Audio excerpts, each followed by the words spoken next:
जय हिंद दोस्तों, welcome to the channel SSB world of force defence academy. आज मैं आपको next OLQ which is very important OLQ yet it is not till discussed now, उसके बारे में बताने वाली हूँ। तो हमारी आज की OLQ है स्पीड ऑफ डिसीजन। दोस्तों, बचपन से हम अपने पेरेंट्स से ये सुनते आते हैं, डिसीजन लेना सीखो, सही डिसीजन लो, जल्दी डिसीजन लो। बट क्या हमने कभी इन सब चीज़ों पे ध्यान दिया कि सही ही डिसीजन क्यों लेना है, जल्दी ही डिसीजन क्यों लेना है, डिसीजन क्यों लेना है? बिल्कुल नहीं, क्योंकि हमें लगता है डिसीजन लेना तो लाइफ का एक पार्ट है और हमें ये चीज़ करनी है कैसे भी। बट दोस्तों, अगर हम इस चीज़ को समझ लें कि हमें क्यों डिसीजन लेना है, कैसे सही डिसीजन लेना है और जल्दी लेना है, हमारी आधी लाइफ की प्रॉब्लम सॉल्व हो जाएंगी। दोस्तों, डिसीजन और कंफ्यूजन दोनों एंटोनिम्स हैं। जहाँ भी कंफ्यूजन होता है वहाँ पे लैक ऑफ डिसीजन होता है, और जहाँ भी डिसीजन होता है वहाँ पे कंफ्यूजन नहीं होता। इसीलिए आपकी लाइफ में क्रिस्टल क्लैरिटी होनी चाहिए, जैसा कि आपके कंफ्यूजन में नहीं होती, क्योंकि क्रिस्टल क्लैरिटी कहीं ना कहीं आपको बाकी लोगों से आगे रखती है। अब दोस्तों, आपके मन में एक और सवाल आ रहा होगा कि कंफ्यूजन तो हम सबको होता है, तो क्या जो आर्मी में चले जाते हैं उन्हें कभी कंफ्यूजन नहीं होता? क्योंकि उनकी तो कहीं ना कहीं ये OLQ चेक की जाती है और वो इसे पास करके ही आगे जाते हैं, तो क्या उनमें कभी कंफ्यूजन नहीं होता? डेफिनेटली नहीं, ऐसा बिल्कुल भी नहीं है। Confusion is a part of human life. जब भी हमें ज़्यादा चॉइसेस मिलती हैं या हम कभी भी बहुत डिफ़िकल्टीज़ में होते हैं, डेफिनेटली हम कंफ्यूज्ड होते हैं कि हम क्या करें, हम इस चीज़ को कैसे करें। बट वहाँ पे एक आम पर्सन सिविलियन से कैसे आगे होता है? By speed of decision. दोस्तों, पूरा शब्द सुनिएगा, स्पीड ऑफ डिसीजन। तो आप इस चीज़ से ये समझ रहे होंगे कि डिसीजन तो लिया, बट उसके आगे हमारी स्पीड भी थी।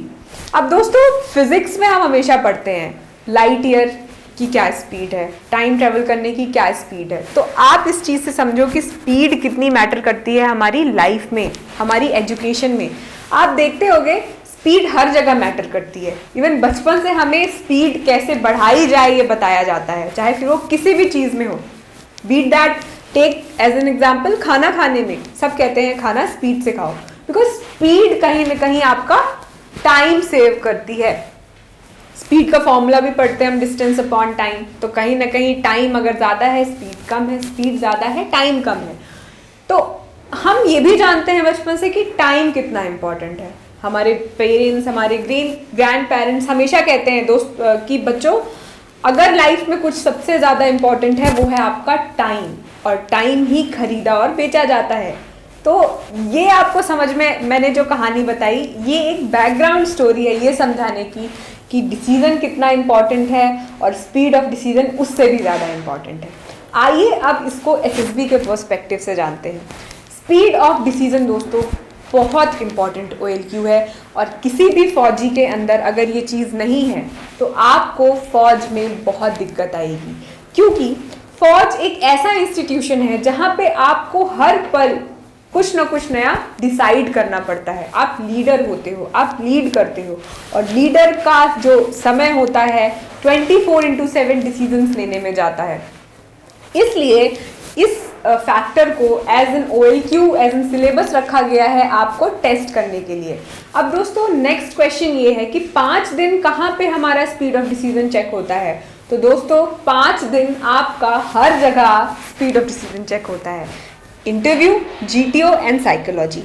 GTO में आप जब भी कोई टास्क कर रहे होते हो, आपका स्पीड ऑफ डिसीजन चेक किया जाता है।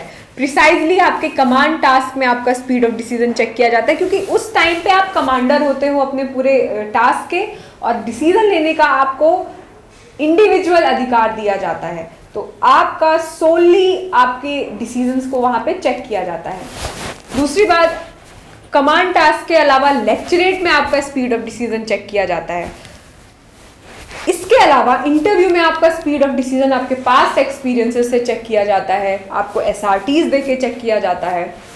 साइकोलॉजी में आपका स्पीड ऑफ डिसीजन SRTs के थ्रू चेक किया जाता है।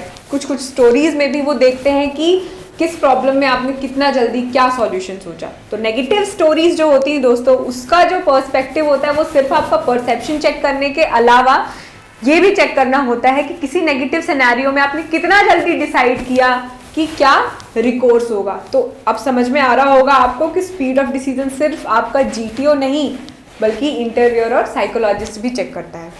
दोस्तों ये थी speed of decision OLQ check करने की बात। आते हैं तीसरे पर्सपेक्टिव में। तीसरा पर्सपेक्टिव ये है कि क्या डिसीजन लिया और क्या ये डिसीजन सही था या गलत। सही था या गलत ये आपके परफॉर्मेंस से पता चलता है। दोस्तों जीटीओ में कई बार होता है लेक्चरेट में जब हम गलत टॉपिक चूज कर लेते हैं या जल्दीबाजी में अच्छा सही डिसीजन नहीं लेते हैं, वो हमारे परफॉर्मेंस से दिख जाता है क्योंकि हम उसके बारे में अच्छा लेक्चरेट नहीं बोल पाते या 3 मिनट तक सही डिलीवरी नहीं दे पाते। तो आप समझ गए होंगे क्रिस्टल क्लियर कि डिसीजन लेना, जल्दी लेना ही बस इम्पॉर्टेंट नहीं है, सही डिसीजन लेना भी इम्पॉर्टेंट है और वो इस ओएलक्यू में कहीं ना कहीं एसोसिएटेड है, भले ही इस ओएलक्यू का नाम स्पीड ऑफ डिसीजन हो। तो आपको शुरुआत में ही मैंने बोला था कि बचपन से हमें सिखाया जाता है कि डिसीजन जल्दी लो, डिसीजन लो और डिसीजन सही लो। इस पूरी कहानी का सारांश है हमारा स्पीड ऑफ डिसीजन ओएलक्यू। तो उम्मीद है आपको मेरा ये वीडियो समझ में आया होगा कि स्पीड ऑफ डिसीजन है क्या। स्पीड ऑफ डिसीजन को इम्प्रूव करने के लिए अब मैं आपको थोड़ी सी टिप्स दे देती हूँ। सबसे पहले तो आपको अपनी लाइफ में इंडिपेंडेंट होना बहुत ज़रूरी है, रिस्पॉन्सिबल होना बहुत ज़रूरी है स्पीड ऑफ डिसीजन के लिए, क्योंकि अगर आप इंडिपेंडेंट और रिस्पॉन्सिबल नहीं होगे तो आप अपने फैसले नहीं ले पाओगे। तो आप कोशिश करिए कि अपनी ज़िंदगी के कुछ फैसले, अहम फैसले आप खुद लें।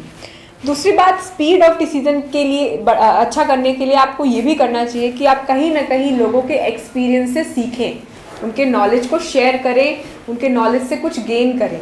और तीसरी चीज़, आपको स्पीड ऑफ डिसीजन सुधारने के लिए अपने नॉलेज पे भी काम करना बहुत ज़रूरी है, क्योंकि नॉलेज से आपको कॉन्फिडेंस आता है और कॉन्फिडेंस आपके डिसीजन को लेने में मदद करता है। तो दोस्तों उम्मीद है आपको मेरा ये वीडियो बहुत पसंद आया होगा, क्योंकि काफ़ी सारी ज्ञान की बातें मैंने आपसे की और ये बहुत इंपॉर्टेंट ओएलक्यू का डिस्कशन हमने किया है आज। आप इस वीडियो को लाइक, शेयर और सब्सक्राइब कीजिए। इन केस आपको कोई भी डाउट है प्लीज़ कमेंट बॉक्स पे कमेंट करके आप मुझसे डाउट पूछ सकते हैं और आप चाहें तो फोर्स डिफेंस एकेडमी के इंडक्शन कोर्स को ज्वाइन भी कर सकते हैं ताकि आप यहाँ पे लाइव मुझसे इंटरेक्ट कर सकें। तो मिलते हैं आपसे दोस्तों फिर अगले वीडियो में, तब तक के लिए जय हिंद।